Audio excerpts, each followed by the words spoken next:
I've spent a lot of time thinking about, in fact, I've worked, thought about this off and on for several years, trying to put a number of concepts together.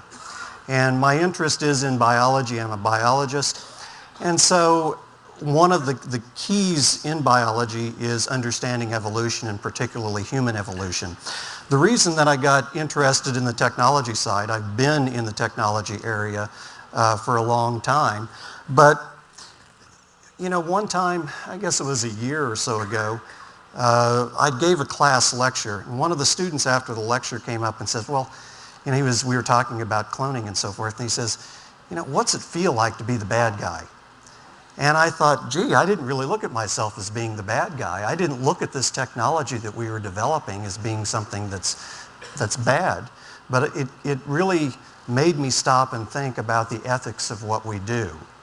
And when we get into this whole concept of ethics and moving it into ethics and religion and spirituality, and we combine it with biology, it creates this big mix of variables that I've tried to put together, and that's what I would like to discuss.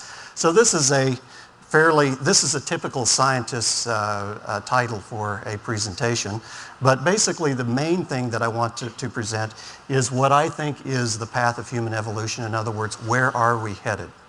And then I'll talk a little bit about how technology might impact on that. Okay, let me go through some principles of evolution, some very simple things, and I'll go through these quickly. Most of these you understand. First of all, evolution is a genetic change in a population.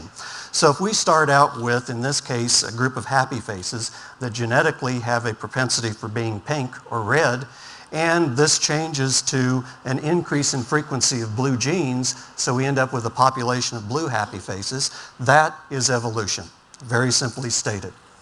The second is that evolution requires genetic variation. We cannot get evolution to take place in a group of clones.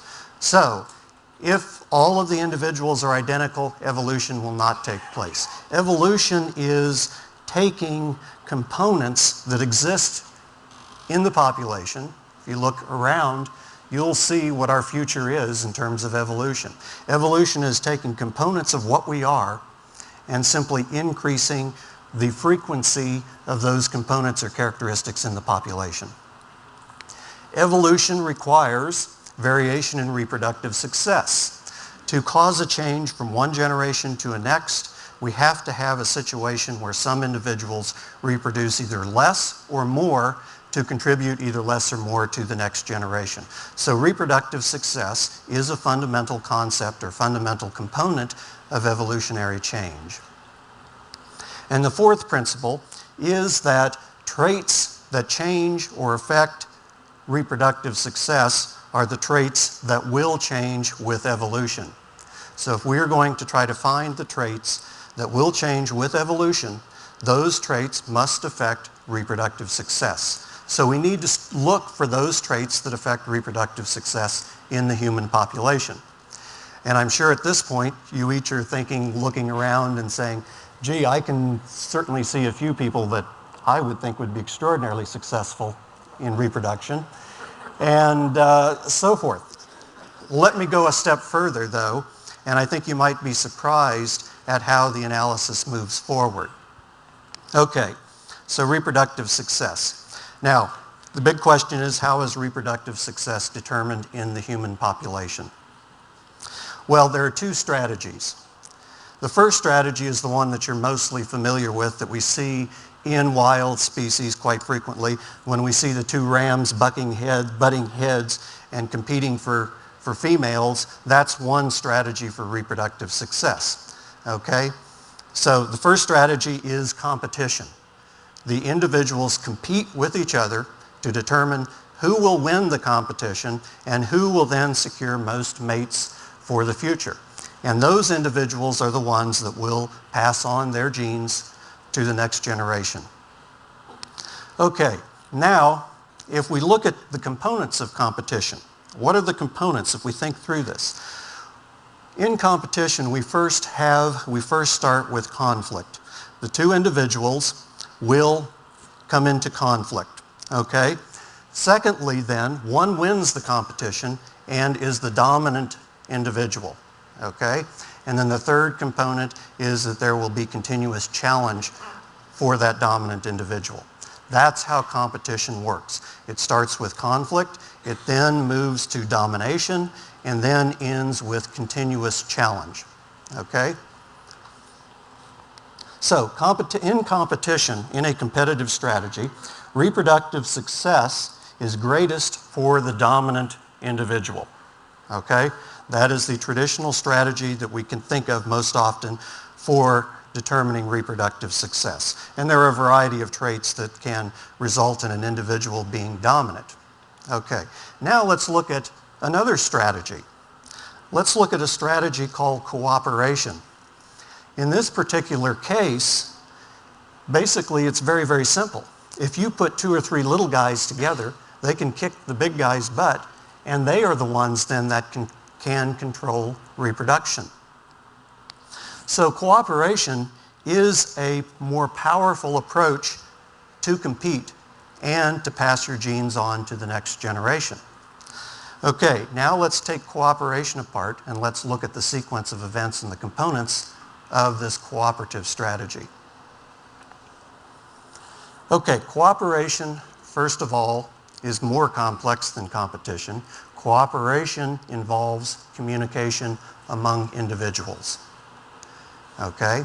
And of course, this meeting has been very much about communication and modes of communication within the human species. So, cooperation requires communication. Cooperation requires agreement and acceptance.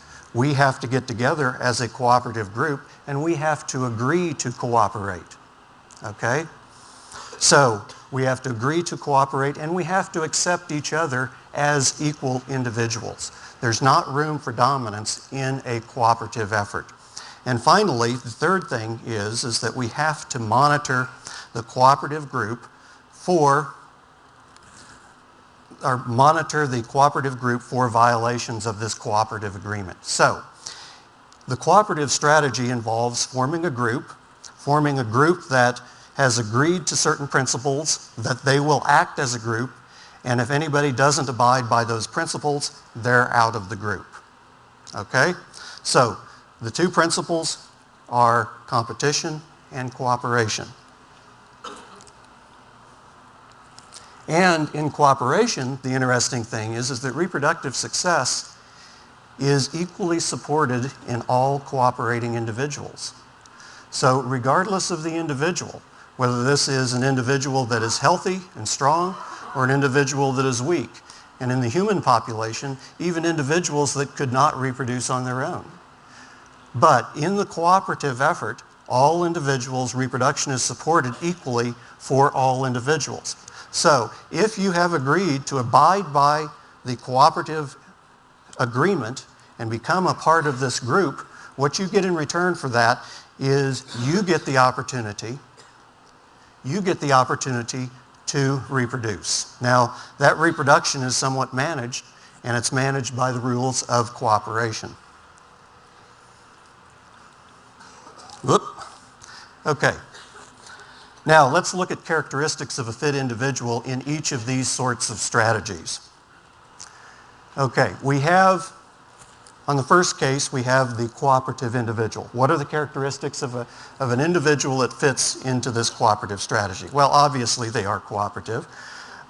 Secondly, they are accepting of equality. Okay, that's an important point because you never will find a group, unless you have a group of clones, where all the individuals will be equal. You have a group and you have diverse groups. Part of the cooperative strategy is that you have to accept that diversity. Okay? If you are a member of the group, regardless of who you are and what you are, you will be accepted into that group. So you have to be able to accept the other individuals, and once again, dominance is eliminated. Okay, and then the third thing is you have to be trusting. You have to trust that if you cannot protect yourself, that the cooperative group will protect you. Okay, on the other hand, let's look at the characteristics of a competitive individual. Now, We all think of competition in different ways. And we think of competition, for example, on the basketball court. That's not real competition. That's managed competition. It's competition with rules. What I'm speaking about in terms of competition is competition without rules.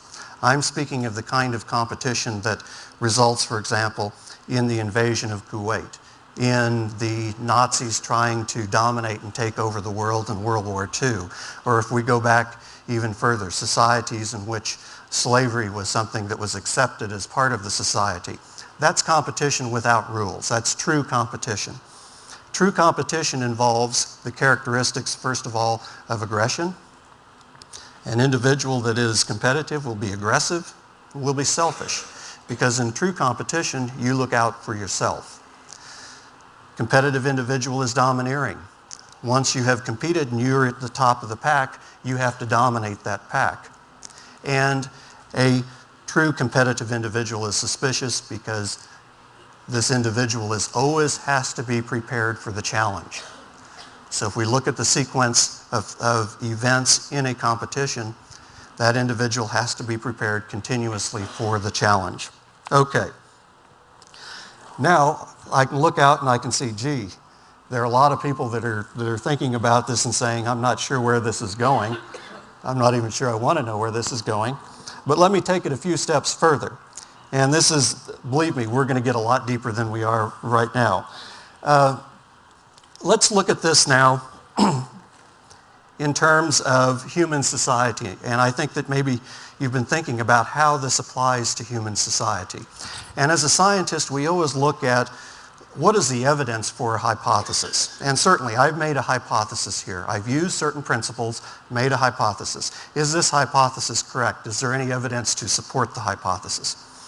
Well, I think if we go back and we look at human society and we look at competition versus cooperation, I think that through history we can certainly look at trends that support our evolution towards a cooperative society as opposed to competitive.